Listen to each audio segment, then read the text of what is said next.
Welcome to Through the Hurricane. I'm Kathleen Kane, the first woman elected Attorney General of the Commonwealth of Pennsylvania. Have you ever looked down and seen the pieces of your life on the floor and wondered what happened? You haven't just been through a storm, you've been through a hurricane. Sometimes we think that we'll never have joy, we'll never have love again, we'll never have a normal life again. But Through the Hurricane will teach you that the power of love and resistance and the human mind can do anything. We all experience a hurricane, but the human spirit is indestructible. This is Through the Hurricane. Let's walk through the storm together. Hello, welcome to Through the Hurricane. I'm your host, Kathleen Kane. We often think about resilience as something deeply personal, something inside of us that helps us get through the storms. But like all of us, resilience has a history. Resilience has been forged through people all through time who have tried to deal with devastation, injustice, change. Resilience has changed communities. Movements rely upon it, and it's passed down through generations through stories and acts of courage. In this podcast, we're joined by a great guest who is going to let us know about how resilience has shaped history. We're going to take a look back to see how resilience has changed ordinary people into doing extraordinary acts. Today we have Matt Cartwright. Matt is a history major. He is an attorney with a degree from the University of Pennsylvania and also a 6-term congressman. Matt, thank you. Welcome. It's great to be with you again, Kathleen. It's great to see you too, and I appreciate you taking the time because we talk about resilience like it's a motivational phrase, like it's a catchword, but it isn't. No, it's about bouncing back, isn't it? Coming back from tough things, tough obstacles. And you're right, so much of history is written by the people who were full of resilience and did bounce back from tough obstacles and hurdles in their lives. In some ways, that's what made them stronger. Right, and I don't think they set out to do that. They weren't born like that. They weren't born to be a leader. They weren't born to be a prophet. They were just regular people who needed to see something done. No question. So today, I was thinking about your podcast, and I'm a history major, and I love to read history. I do not hold myself out as an expert in history by any stretch, but one person I like to read a lot about is Mahatma Gandhi. You want to talk about people who overcame a lot in their lives. He's the prototype for it, and people who changed the world. So I started reading a lot about Gandhi. Mohandas K. Gandhi was his name. He came to be known as Mahatma Gandhi, and Mahatma was an honorific term that the Indians called him, which means great soul. How about that? Yes, and his name was changed by who changed his name actually? It was really just a nickname. Oh, really? Yeah. So he was, and to the end of his life, he signed his name M.K. Gandhi. So he kind of poo-pooed it a little bit. Right. Well, that's a big compliment to digest, I would assume. Right. So here's this young fellow who was born in India. He had witnessed, and he was born during the British Raj. Okay, the Great Britain basically owned India and treated it as subservient, as part of the empire. And I think it was 1858, they changed over from the East India Company owning India to Great Britain treating it as part of the empire and making Queen Victoria the Empress of India. Did that change their civilization or the way that they actually lived? No, they were kept down. Britain just oppressed them and abused them and took advantage of them for all of their wealth. And it was a horrendous situation. And the way Great Britain did it was they divided and conquered. They found out this religious sect hated this religious sect. Might have been the Muslims versus the Hindus, and in large measure that's what it was. Basically started a war between them? Yeah, they kept them separate that way, and that's why Britain was able to control a country of 300 million people. with just a small number of British Army officers and troops. It was astonishing that they got away with it that long, but it took somebody like Gandhi to form a nationalist movement to get rid of it. But Gandhi, the things that he overcame to get there. How did he grow up? Where was he poor? Grew up dirt poor in India. One of the untouchables? No, he was not untouchable. There were 4 castes plus the untouchables, and he was in one of the commercial castes. And in fact, Gandhi means grocer in that language. But he witnessed all kinds of horrible oppression and injustice at the hands of the British overlords. Can you tell us what kind of injustice?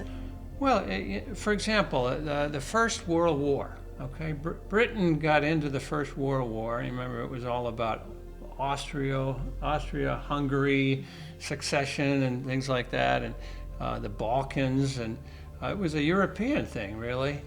But Britain dragged India into it, and do you know, 1 million soldiers were conscripted out of India to fight in the First World War. Holy cow. Without so much as their permission. They just said, nope, you're coming. Like a draft? Yeah, and they did. And they didn't have a dog in that fight. Right. But off they went. So they're basically fighting for something that they have no idea what they're fighting for. Exactly. So it was that was the what Gandhi grew up in that kind of a situation. Now, of course, he was in the late 19th century was when he was born, and when he was 22, he decided he was going to be a barrister. He was going to be a lawyer. A high calling, don't you think? That is, well, I think so, sure. That's right. You and I can say that. And we do. I don't know what other people think. That's right. Gandhi wanted to make something of himself, so he went to Great Britain. He wanted to study law at the Middle Temple, which is, one of the basically the sacred places where you learn to go be a barrister, and he did that. But to do that, he had to go against his caste. His caste considered it a sin to travel overseas. Oh, wow. Which is an odd thing, I guess, but yeah. At the time, that's the way it was. And they told him, if you leave, we're going to excommunicate you from the caste, which is a big thing. Well, sure. And he was leaving his family as well behind in that caste. I think I said he was 22. He was 18 at the time. 18. Imagine when you're 18, having the moxie to turn your back on basically your whole family, your whole situation. So he went to Great Britain. He went there, and he studied law, and he was admitted to the bar at the age of 22. But you know what? He was really shy. I read that, yes. Really shy, and he was petrified of speaking in public, and many of us started out that way too. And in fact, he joined a public speaking club in London to try to overcome this. Oh, wow. He didn't, even after that, even after he came to the bar. He went back to India to try to start a law practice, and represent people in court. But he found out that he was no good as a lawyer because he was still too shy to engage in proper cross-examination of witnesses. Oh, and you need that. You need to be a little aggressive that way. A little bit, yes. So his law practice failed, in a failure of a lawyer after all the trouble, after being outcast.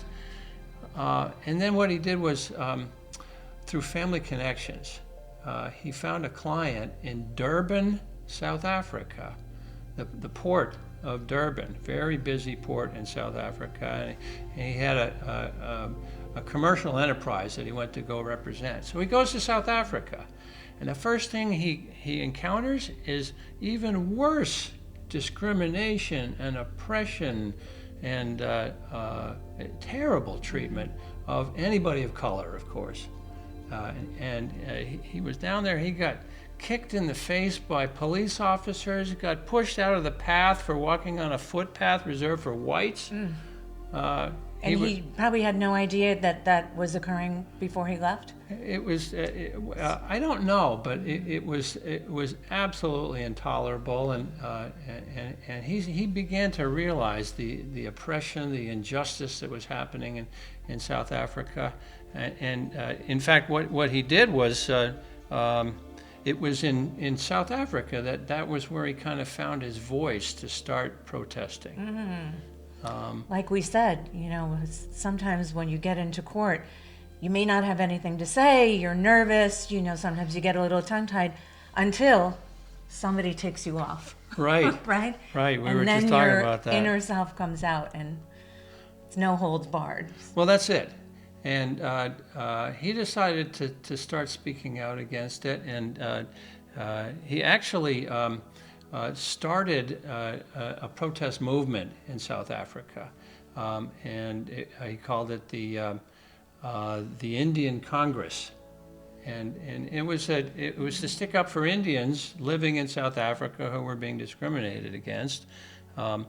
It led to immediate recriminations by the whites in South Africa. Sure. In 1897, he was attacked by an angry white mob and injured. Oh, wow.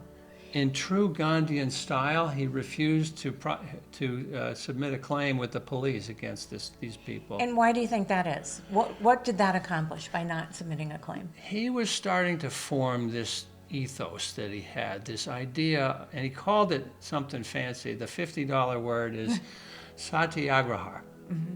And satyagraha, it means truth, but polite and firm insistence. Satyagraha, and it became kind of the principle of resistance. Can I ask you something then? Sure. How do you get that out? I mean, you know the truth, and it's in a polite, when everyone else is screaming at you, how do you remain calm like that, and how do you have your voice heard? How did Gandhi do that? Did he have a big following? It took a lot of inner strength, but he was absolutely committed to nonviolence, and so civil disobedience was what he called satyagraha. Mm-hmm. And it was interesting because civil disobedience, one of the themes that I like to talk about is the intertwinedness of American history and this part of Indian history, because civil disobedience was the name of an essay that had been written by Henry David Thoreau, the guy who wrote Walden Pond. Right. And Thoreau was a thoroughgoing abolitionist in the 1850s, and he was protesting against slavery, and he was talking about civil disobedience. In fact, he tried civil disobedience himself by refusing to pay taxes locally. Did he land up in the clink? No, because one of his relatives paid the taxes for him. Right? Right. Well, so tell us what we all know what civil disobedience we think it means, but tell me what the definition of it is. Well, it's nonviolent, most of all, but it's not cooperating. And Gandhi's idea was the problem with the British Raj over India. The Raj means the dominion over India. The problem with that was that the Indians were going along with it because the British had this veneer of politeness over top, and they also, as we talked about, were separating, dividing, and conquering. So the Indians were kind of going along with that, and Gandhi realized we've got to break the Indians of that bad habit if we're ever going to achieve Indian national state. Yeah, and I love the way you said that. Breaking people of that bad habit of just going along with it, because then it becomes the new normal. Right. So now, let's be clear. Gandhi read Thoreau's essay, Civil Disobedience, and he read it when he was in South Africa and developing this idea of satyagraha, civil disobedience. But he insisted that he had already worked out satyagraha before he read Thoreau's essay. So he wasn't giving Thoreau credit, but he did say how much he admired that essay. Mm-hmm. But what did he do after that? Did the civil disobedience? Did they throw him in jail? What? They did. But not until later. There was a period between 1900 and 1906. 1900 was the Boer War. And the Boer War, between the Dutch colonists in the southern part of Africa and the British ones. And the Boer War was a nasty, ugly, vicious fight. And what did Gandhi do? This is a man who did not lack for physical courage. In 1900, Gandhi in South Africa formed a volunteer corps of stretcher bearers, Red Cross stretcher bearers of Indian volunteers in the British Army. Now, they weren't combatants, but Kathleen, these are people going to the front lines and retrieving wounded soldiers off of the battleground. Right. He did that, and then he did it again during the Zulu War of 1906,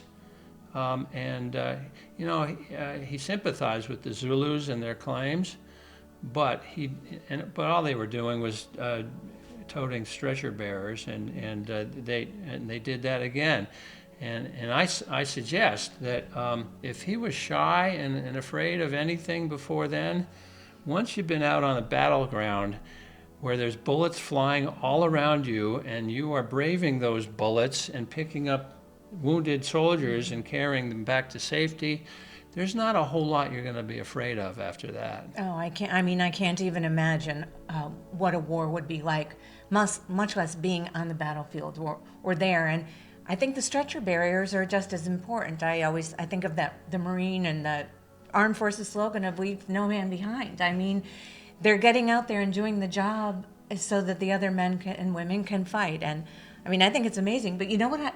The pictures of Gandhi, he looks very frail. He was not a muscular man. Is that right? He was always quite thin and wiry. And as he got older and more into his causes, and he started doing hunger strikes, fasts, right. Protest fasts. That didn't make him more robust looking as time went on.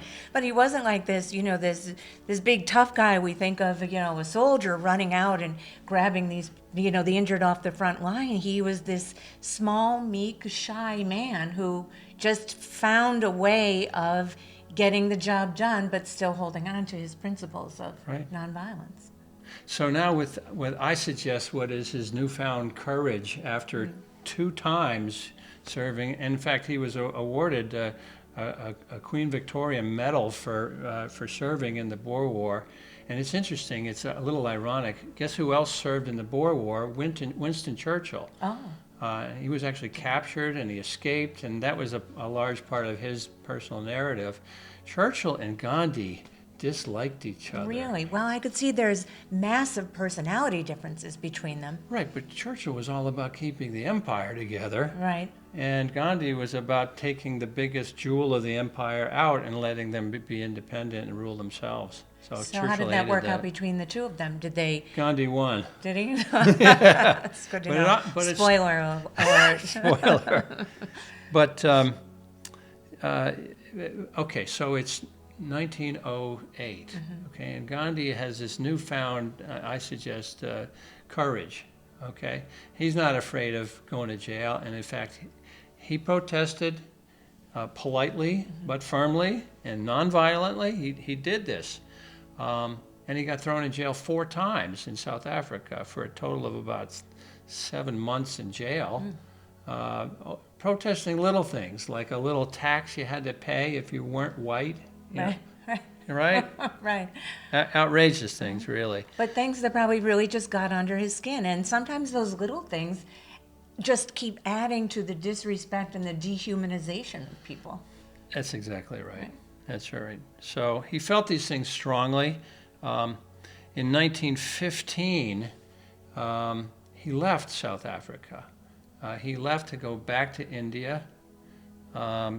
And in 1915, he joined the Indian National Congress, which was the nationalist movement. And then something happened in 1919 that really changed a lot in India, and Gandhi was paying attention. And it was one of the most oppressive barbaric things that you can imagine. And it started as a result of something called the Rowlett Act. The Rowlett Act was something that basically took away all civil rights for Indians. I made a list of all the things it did. Yeah. It imposed stricter controls on the press. It allowed for arrest on mere suspicion. Now, you did a lot of criminal law. We don't allow that around here. No, we do not. It allowed for imprisonment for 2 years without trial. Oh, wow. Another constitutional violation. Absolutely. Where there was a trial, inadmissible evidence was allowed if it was against Indians. They had no right to know who their accuser was. Oh, boy. That's another sacred right of ours in America. Right to confront your accuser. There was no right to know what the evidence against them was. Oh, my, come on. Right? So it sounds like things went from bad to even worse. Oh, it in gets India. worse. There was no right to a jury trial. Who was it, just the judge? 3 judges picked by the British. Right. And there was no right of appeal. So this was an outrage, and Indians protested it. And for the most part, it was nonviolent protests. But in some places, it got pretty frisky, and the British decided to crack down on it. Listen to what they did. Brigadier General Reginald Dyer, the British commander of the Bengal Army, ordered a massacre Of the protesters? of protesters. Now, this happened in Amritsar, which is in the Punjab state in northern India. And in fact, I sent you a picture of the holy golden temple at Amritsar, one of the really the most sacred Sikh sites in the world. And that's where the massacre occurred? Right, a couple blocks from there. Oh, wow. We'll put that up on our video. Yeah, and this was horrible. It was a square, and in the square there were about 3,000 Indians, and this fellow Dyer, Brigadier General Reginald Dyer, he orders troops into the only entrance to this square, a narrow entrance. Everybody else is trapped in there. He orders troops in there, and he orders them to start firing on these unarmed, nonviolent protesters. Oh, my goodness. And they didn't stop firing until they ran out of ammunition. Oh, no. Kathleen, they fired 1,600 rounds, and Dyer ordered them to aim for the bulk of the mass of the people in there. There was no place to hide in this square. Right. All there was a well. There was a water well. Okay? What did they do?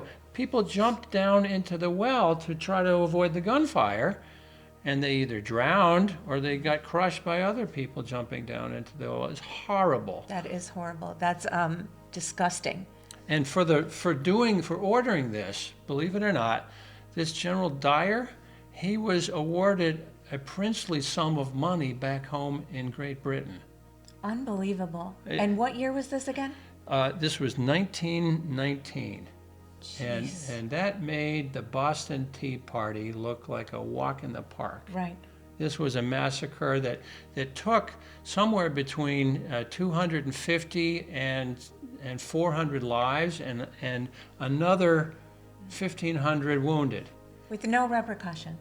Yeah, and it absolutely enraged everyone in India. Sure. Because this veneer of politeness, it was gone. It was ripped off. And the Indians started to realize what they were dealing with the British Raj.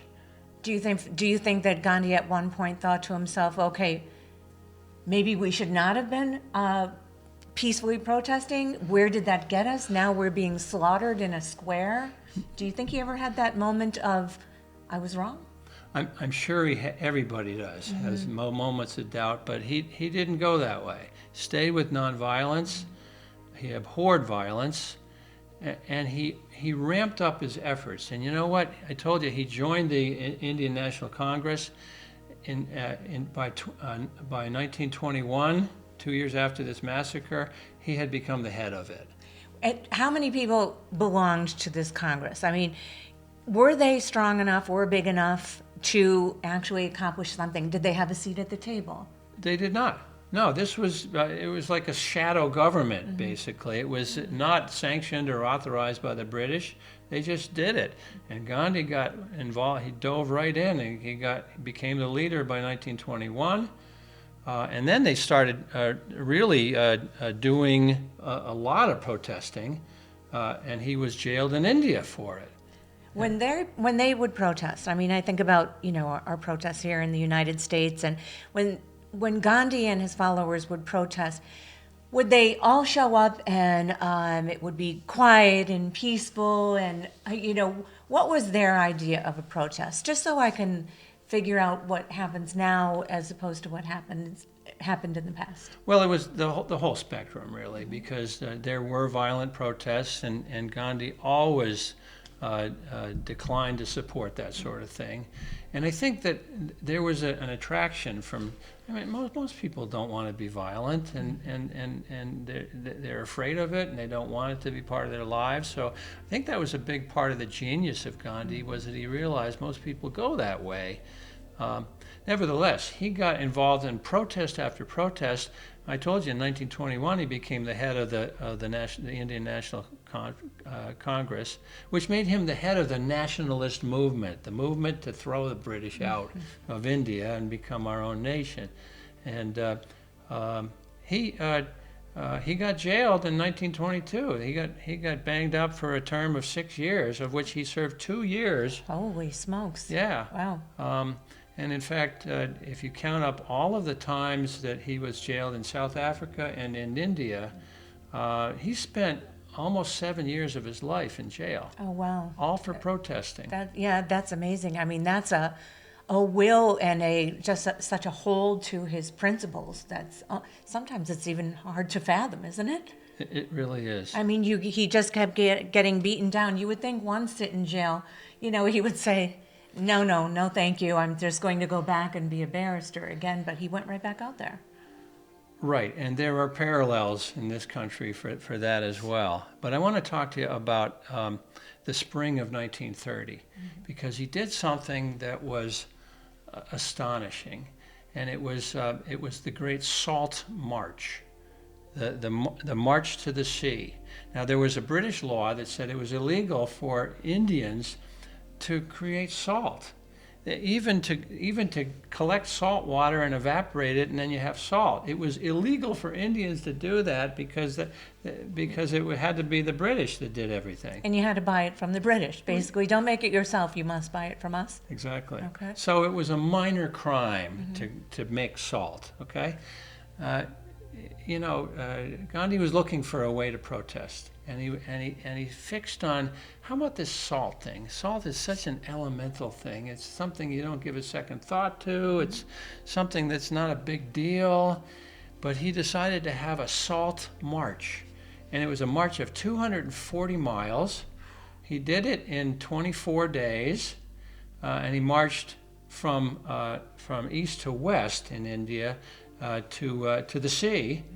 In the meantime, going through all of the small towns, and he started out with 78 people going with him. He ends up with 12,000 people. Oh, really? At the end. Oh, wow. Right? That's amazing. Now, the British they poo-pooed it. They didn't think a thing about it. All right, so Mr. Big Shot, you're going to protest about the salt tax or the salt prohibition? They didn't think much about it, and they were making fun of it. But all along the way, he was gathering more and more support, and he got to the sea, and he made some salt, and that was it. But it got international press. It lit the imaginations of the Indians. It made them swell up with pride for a nationalist movement in India. And guess where Gandhi got the idea? Where? The Boston Tea Party. Really? Yeah, because it's the same idea. Tea was supposed to be only with business in Britain. Okay, so Americans weren't allowed to make money on the tea trade, and patriots show up in, what was it, 1773, and dump tea into the Boston Harbor. A lot of it. Tea is like salt. It's another thing that you don't think much about. Right? It's kind of a mundane thing. Right. And Gandhi admitted that that was one of the reasons he chose salt, was because it's just that sort of a thing. It was easy to get behind. We're not talking about this major revolution. You're not trying to eat the elephant all in one bite. Is that sort of the analogy? Exactly, but you're stirring up opposition to this oppression. Right, letting people know they can do it. They don't have to take it. Yeah. Right. So there we have another American influence. Okay, this one he acknowledged. The first one, Thoreau, he said, well, he didn't really do it, but I liked what he wrote. Right. But the Boston Tea Party, yeah. And we also have, talking about the Boston Massacre, same kind of thing. Although they had it much worse in Amritsar. Amritsar, I mean, that is one of my goals, by the way, to go visit the beautiful Golden Temple at Amritsar. I'm sure you will make it there. I want to. I'm sure you will make it. I want to. So at this point, Gandhi has, he's made a name for himself. He's, been tortured, he's been beaten, he's been thrown in jail. Does he have a family at this point? Yeah, he was married. Right? He was married like 16 years old, and he was married for over 60 years.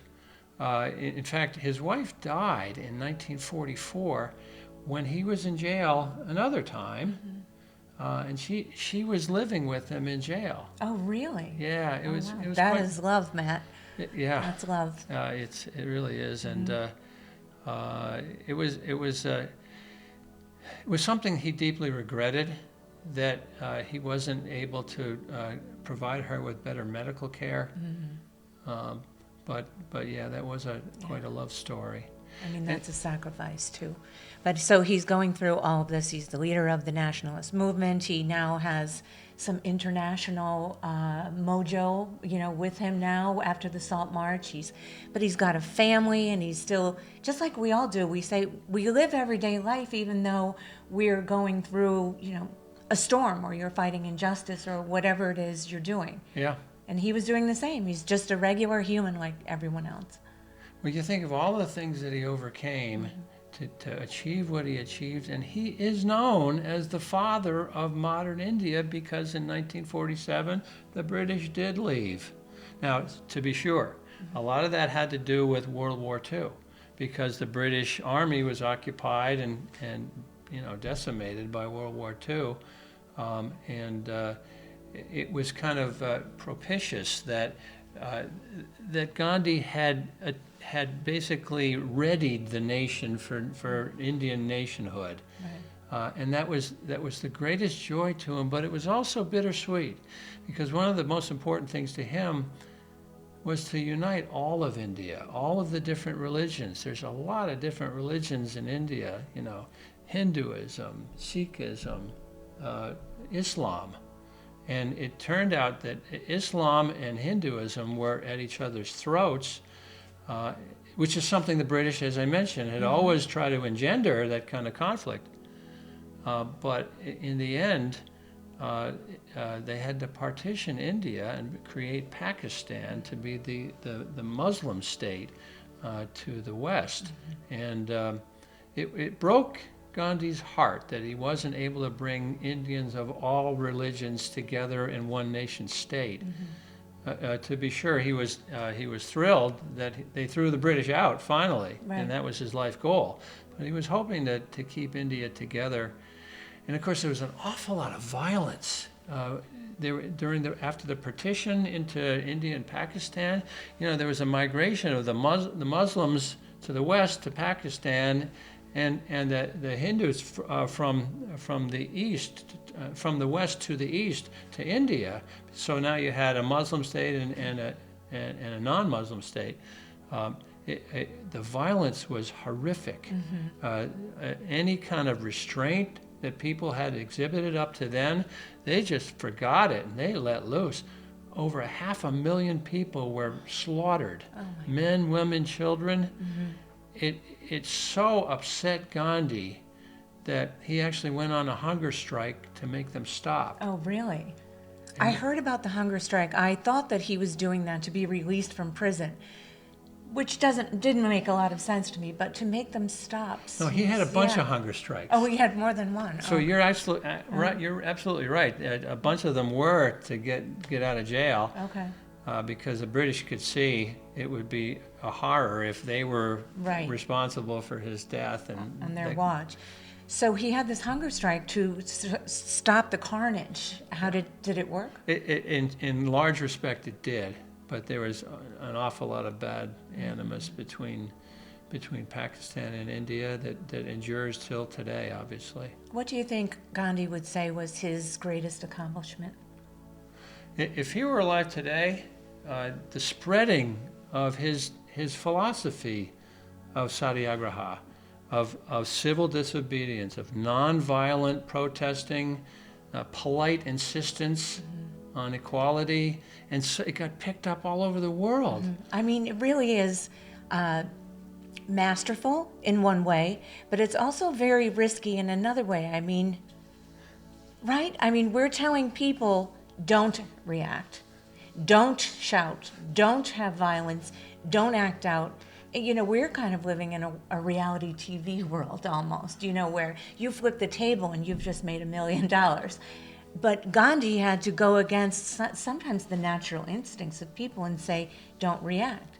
And that did also carry into the United States, right? It did. I mean, obviously, it carried into South Africa, where Nelson Mandela, who incidentally, one of the times that Gandhi was jailed in South Africa, he was in the very same jail in Johannesburg where they kept Nelson Mandela. Oh, boy. Now, I told you, Gandhi was jailed for about 7.5 years of his life. Mandela, 27 years.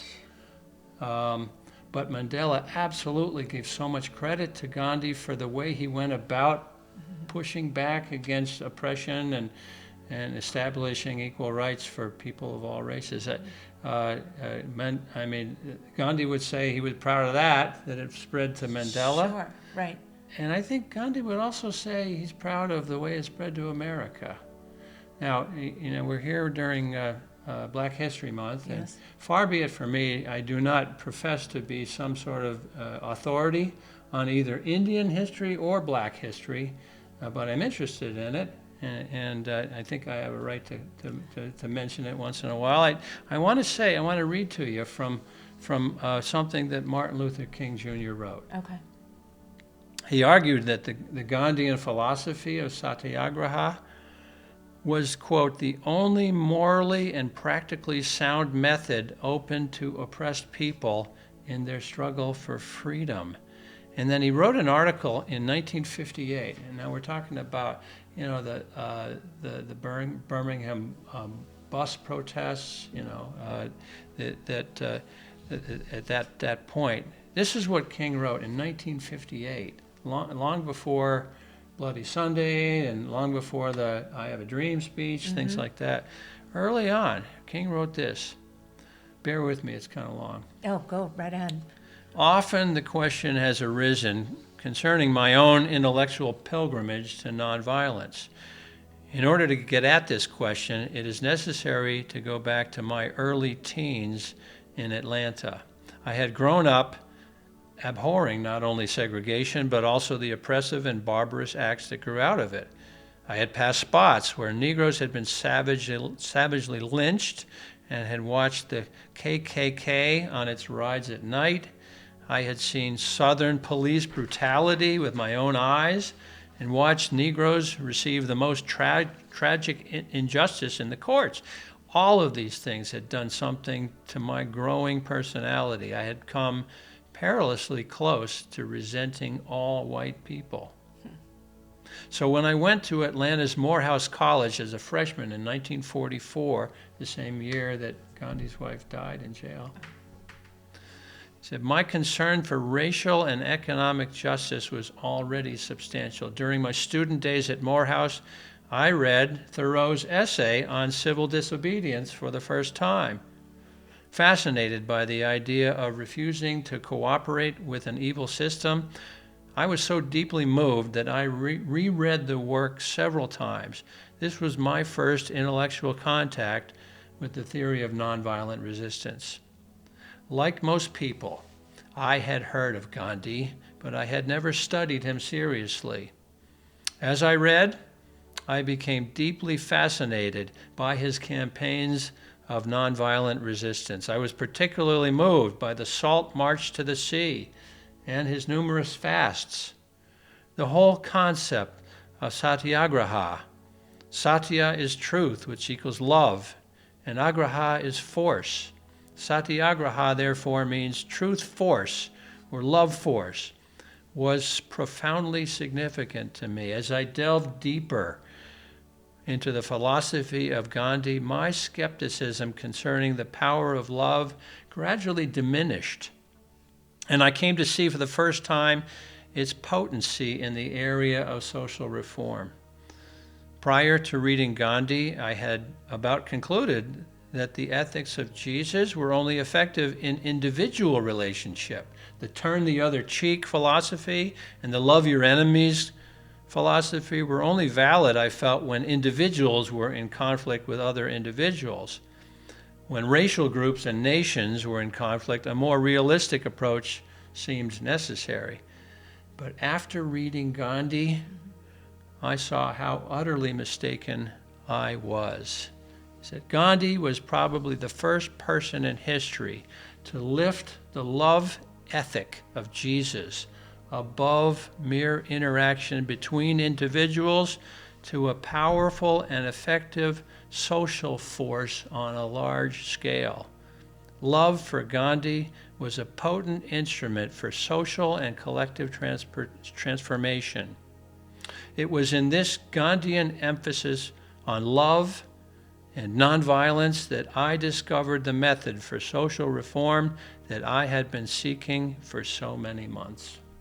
That is so profound and so amazing that it started with Gandhi and then it spread to other leaders, to other communities. And honestly, I think it's still very powerful today.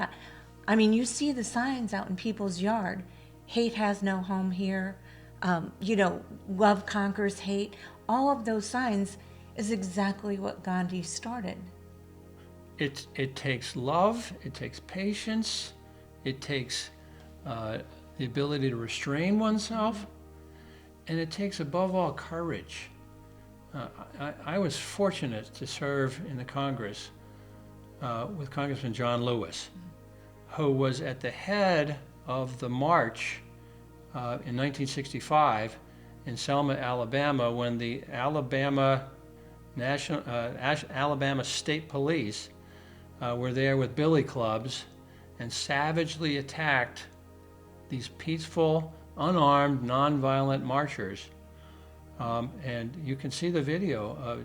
John Lewis was wearing a long white raincoat, and he goes flying when they hit him. He told me he had 50 stitches in his head. They could have killed him. Sure. But the bravery to do something like that. Right. John Lewis was engaging in Gandhi's nonviolent. Yeah. And then what John Lewis did after that. I mean, that would give you every reason in the world to say, I despise this government. I want nothing to do with it. But instead, he walked into it and said, here I am. I'm going to make it better. I'm not going to hate it. I'm going to become a part of it and make it better. Right? Yeah. So I'm not an expert on Gandhi or Martin Luther King or Indian history or Black history, but I think it's fascinating that Gandhi got so much from America, and Gandhi gave so much back to America. I think so too. And then I start to think about all of the other people that had small acts of heroism and nonviolent protests that turned into something that they never would have expected. Rosa Parks. Right. She was just too tired on that bus that day. She wasn't going to take it anymore. And when they said to move to the back, she just said no. She just said no. And then, what is the little girl's name who walked into the school? Ruby Bridges. Yep. Ruby Bridges. This little girl, all she was doing was going to school because she thought that's what she should be doing. She's allowed to do it. She's equal to everyone else. I mean, I'm sure she saw the chaos surrounding her with the armed guards and the protesters, but she walked herself into that school because she showed this famous picture of that with her with policemen and armed guards all over the place. I love that picture. Just a little girl, and she changed the course of American history. Right, and that's really the point, is that this works. This nonviolent protesting, Right. it works here in America because when that Bloody Sunday, which was March 1965, that I just described, and what happened to John Lewis, people saw that. It was put on the Sunday night news all over the United States on television. Mm-hmm. They saw it and they turned against that kind of ugly violence and repression, and within 4 months, this country passed the Voting Rights Act of 1965 in direct response to America's revulsion at that kind of oppression and discrimination and brutality. That's right. I also think it's significant too with Martin Luther King. So his mentor is Gandhi. Says it, I follow Gandhi, and then he goes on to John Kennedy tries to take the reins and get a civil rights bill passed. He's assassinated in the meantime, but Martin Luther King then becomes very close on a personal relationship with Lyndon Johnson, the then president, and they get the Civil Rights Act of 1964 passed. And that's because he stayed into it. That's because he talked to the president. He didn't go out there and have a violent protest. It was just, he built this relationship and he changed people's ideas about the way things should be. That takes a long time. That takes a lot of fortitude, I would think, as well. A lot of courage. A lot of courage. Polite insistence. Polite insistence. It works. And that's so funny. You keep saying it works. It does work. But some people would think, how the hell would that work? There's no way that's going to work. We have to really get their attention. But isn't not saying something getting someone's attention? Isn't not acting the same way you're protesting against getting someone's attention? There's no question. And what you're doing is you're changing minds and you're changing hearts. Right. And people start to realize, yeah, they're right. And then when something happens that everybody's able to come together and make a change, that's how the Indians kicked the British out of their country. Mm-hmm. That's how, the recoiling back after what happened at the Boston Massacre. That also turned public opinion in this country. We were able to kick the British out of our country too. Right. So it's so many parallels, so many influences. I love reading about these things. Yeah, you know so much more about history than I do. I'm always fascinated by history because I really do think that history doesn't just recite old stories from the past as if, your grandfather's telling them. You know what I mean? These are things that have happened, that have taught us lessons, teach us not to go back to those lessons, what works and what doesn't work. And I find that it's so inspiring, quite honestly. History is inspiring. Sometimes it's tragic. A lot of times it's tragic. But it's inspiring to the people who can hang on to what works and say, I'm going to be brave enough not to say anything. I'm going to be brave enough to sit here in silence and protest peacefully. And I love the way that you're basically telling everyone that it works. And history has proved that. You've proven your case. Attorney Cartwright. It works, but you have to have guts to do it. Mm-hmm. And you have to overcome your shyness, mm-hmm. and you have to be willing to put up with all manner of things, including incarceration along the way. King was incarcerated. He wrote that famous letter from jail. 29 times, right? Right. King was incarcerated. Mandela, 27 years in prison. But they kept their eyes on the prize. All of these brave people, right. These brave leaders. And it makes me proud to be an American, to know that this kind of civil disobedience, this nonviolent, polite resistance, it works here. I think so too. And I love politeness. I really do. I think it's disarming, right? I think politeness is disarming sometimes because people expect you to, roar back or just, be visceral in your attack back on an injustice or something. But when you're not, it's a little disarming to them, and everybody can take a breath and everybody can say, okay, what's your point now? What do you think we need to do? And isn't that that idea of diplomacy? that's where diplomacy comes from, restraint.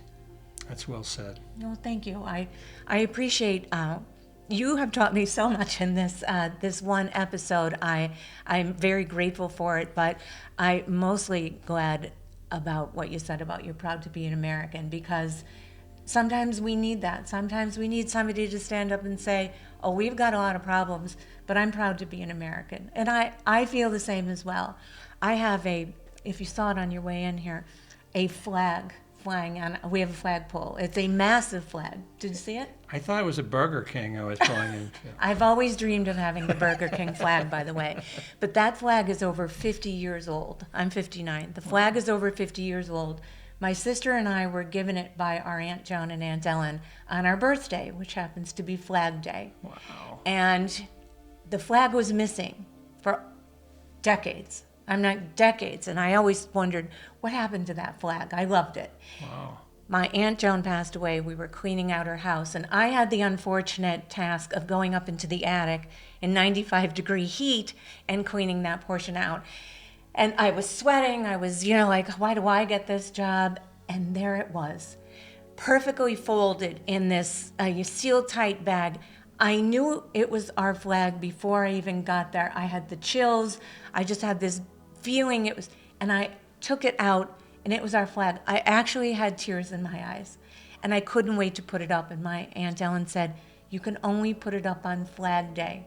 Now, she passed away in the meantime, but I waited until Flag Day to put it up. And sometimes I look out at that flag and I think, if we have one thing together, we have that flag.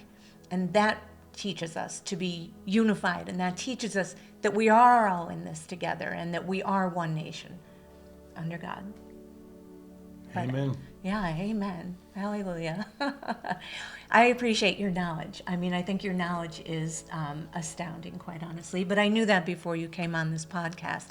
And I feel like you've taught people that it doesn't take, anybody can be resilient. Because we talk about sometimes on the podcast, are you born with resilience?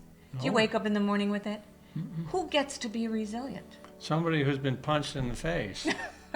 My son likes to quote Mike Tyson a lot. Oh, really? Everybody has a plan till they get punched in the face. Yeah, and then it's a different plan.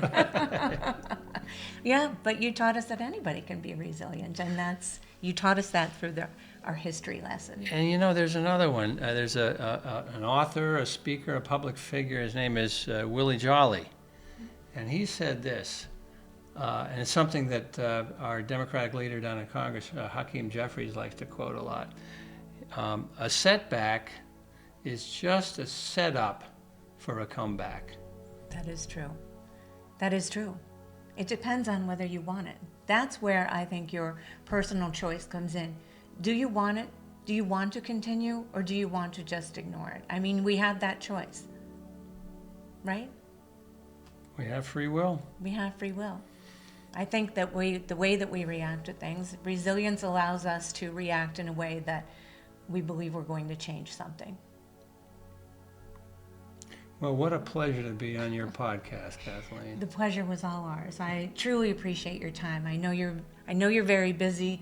I appreciate you carving it out and coming in such a short time frame, because we did want this podcast to air during the Black History Month, because it's important. I think it's important for everyone. So thank you. I appreciate it very much. Thank you. Good to see you. Come back again. I will. Good. Well done. Thanks for joining us on another episode of Through the Hurricane. See you next time. Thanks for listening to Through the Hurricane. Please like and subscribe wherever you get your podcasts. See you next time.